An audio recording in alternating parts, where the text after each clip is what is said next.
The Lord be with you. A reading from the Holy Gospel according to Matthew. Jesus said, "Woe to you, scribes and Pharisees, you hypocrites!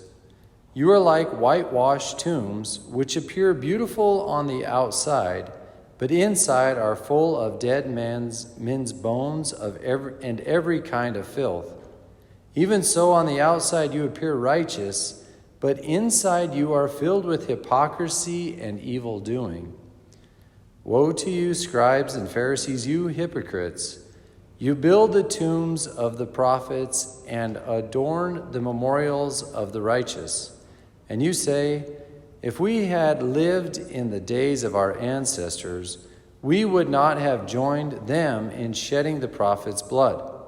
Thus you bear witness against yourselves that you are the children of those who murdered the prophets.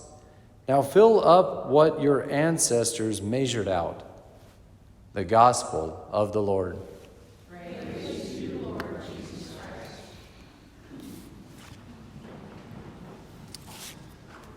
Well, here our Lord goes again, beating on the hypocrites. He does not like hypocrites. None of us do.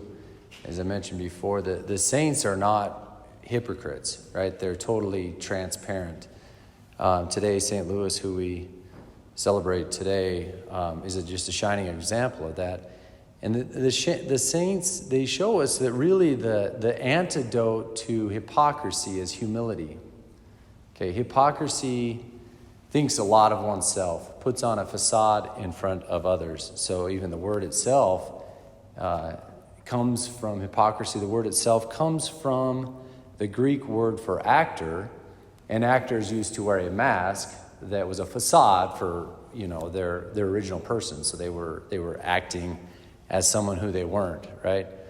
So the saints, and in that notion of teaching us humility, in this context, humility is not thinking less of oneself, but thinking of oneself less, right? So it's not just all this attention on me. How am I looking in front of others? How, what am I perceived as? All that stuff. No, it's just not, my focus isn't here. It's out there on God, whatever. It's just total transparency. So the saints teach us that. St. Louis does. He was a king in France, and he didn't use his power to lord it over people. He had 11 children. He served his family well and his country well. He fought in the Crusades. He did his job, right? And he went down in history for it. But he was a humble man, right? He thought of himself less. He thought more of God and his family and his country. That's the same for us, to balance that notion of, we're called to be salt and light in the earth, to others, but yet not have it shine, but God shine through us.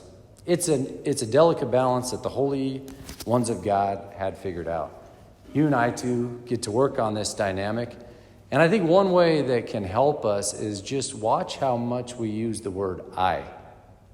Okay? And we can easily replace that with we. And we works good because really I do nothing by myself. It's always God and we working together. So we can simply say we instead of I. And, we got to use the word sometimes. I'm not saying it's bad. But that whole shift gets the attention off me and back onto God where it belongs. Right? So humility is that antidote to hypocrisy. So may we learn from the saint, St. Louis, to not think less of ourselves, but to think of ourselves less.